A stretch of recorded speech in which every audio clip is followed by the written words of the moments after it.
Hi, Assalamualaikum warahmatullahi wabarakatuh.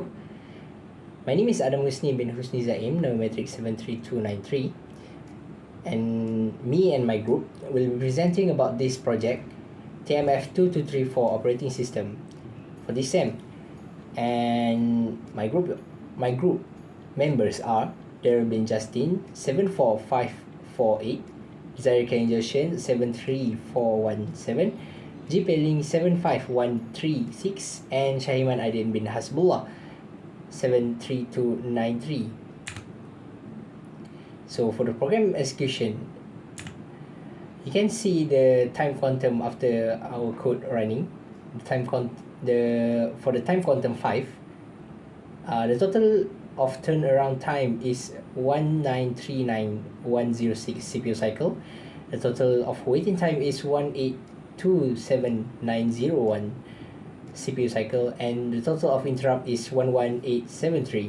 The average of turnaround time for the time quantum 5 is 64636 CPU cycle. Average of the waiting time is 60930 CPU cycle. And after that, we test about the time for the time quantum 10. Total of turnaround time is 1789815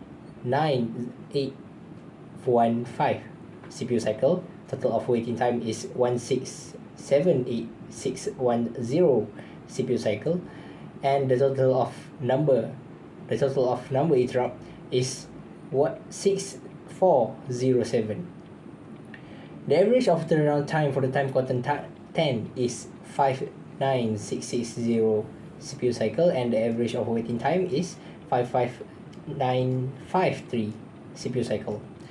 And then for the time quantum 20, the total turnaround time is 172079 CPU cycle. Total of waiting time is 1609514 CPU cycle, and the total of number of interrupt is 3664. The average turnaround time for the time quantum 20 is 57357 CPU cycle. Average of waiting time is 53650 CPU cycle. And for the time quantum 30, the total of turnaround time is 1686608 CPU cycle. The total of waiting time is 1575403 CPU cycle, and the total of interrupt is 2745.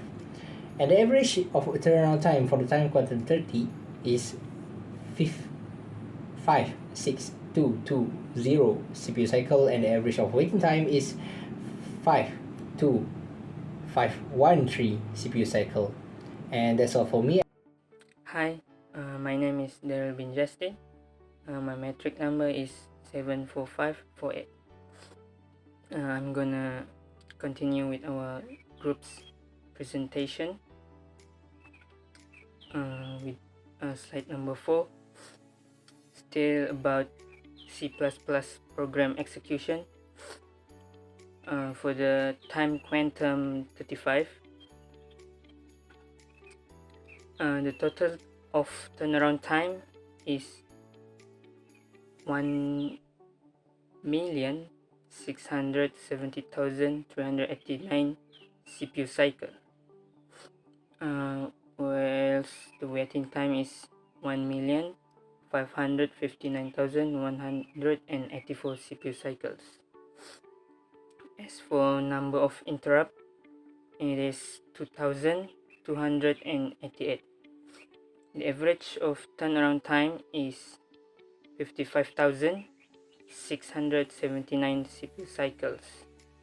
And last, for time quantum 35 is average of waiting time, which is 51,972 CPU cycles. Next, for time quantum 40, the total of turnaround time is 1,670,987 CPU cycles. And the total of waiting time is 1,559,782 CPU cycles. And it has 54,833 total number of interrupts. It has 55,699 CPU cycles as its average of turnaround time, while 51,992 CPU cycles for average of waiting time. Next, for time quantum 50, it has 1,670,987 CPU cycles as its total of turnaround time.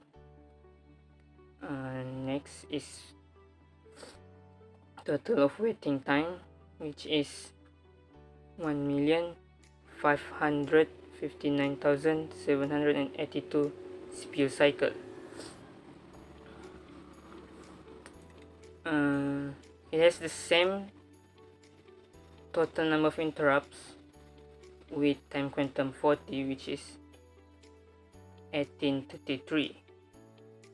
The average of turnaround time is also the same with time quantum 40, and so is its average waiting time.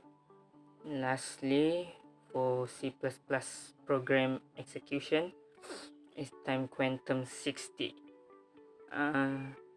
All of the data is same with time quantum 40, as you can see in the slide,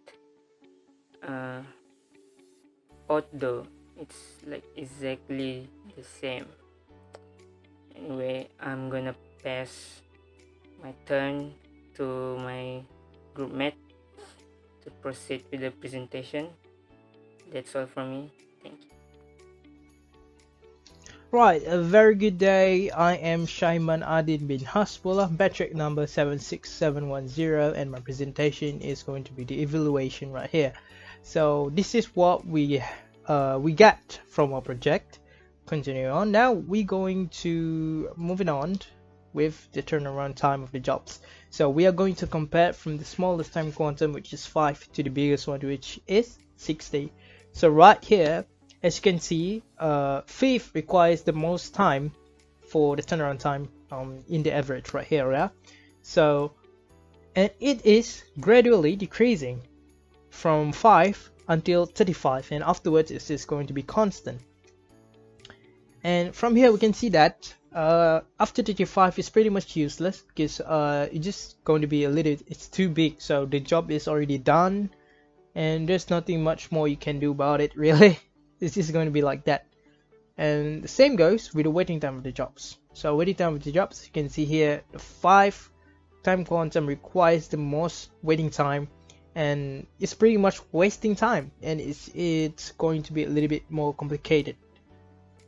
By I mean complicated is that there are a lot of job exchange, so which mean certain job have to wait a couple of more times to have it to be completed. Right, so now this is where we see how much of interruption happened, which means how much of job exchange happened in this round robin. This is what we get from our code, basically from our project, and it is already proven here with the data. Right, so here you can see that the most number of interrupt happens with the smallest time quantum. Alright, so why? Because here you can see the time quantum requires also the time for the job to be completed. So if it's smaller, which means the job exchange will be frequent. You see? Alright, so when it's become bigger, alright, so the job exchange become less and less, so it is decreasing. Same, you can see here at the graph here, at the chart, it's going gradually decreasing. Right, so after 40, it's just going to be constant because there are no more to be exchanged. Why? Because it is already too big, so the number of interruption, of course, it'll be the same because it's already too big, and there's nothing more it can do. The bigger it is, it doesn't matter. It's, even if it exceeds 60, it's just going to be constant, because that's how it is going to be. And that is all from me. Thank you. Hi, I'm Pei Ling. I will now explain on the justification and analysis on this project. From the previous chart, we can conclude that the small time quantum will cause a longer turnaround time and waiting time due to a lot of context switching takes place. On the other hand, as the time quantum growing larger, we can notice that the turnaround time and waiting time come to a constant. This is due to the time quantum will finish up a process before the time quantum is expired. So the recommended time quantum will not be selected after time quantum 35 because the CPU resources will not be fully used. For the performance of interrupts, the time quantum at 5 has the drastically high number of interrupts due to a high degree of context switching. So it may cause a severe overhead in our operating system. When the quantum size increases, the number of interrupts also come to a constant at 1,833 interrupts. Although this is the lowest number of interrupts, but we will select the second lowest of interrupt as our ideal time quantum due to the overall effect of turnaround time and waiting time toward our operating system. Hello, my name is DESIREE KAYEN JOSHEN, metric number 73417, and I was in charge of creating the slides for this presentation. So for our recommendation for the time quantum is time quantum 35. This is because of the shorter average turnaround time, shorter average waiting time, and the ideal number of interrupts. So as mentioned previously, even though time quantum 40 has the least number of interrupts at 1833, it is not efficient in terms of turnaround time and waiting time. So that's why we chose time quantum 35.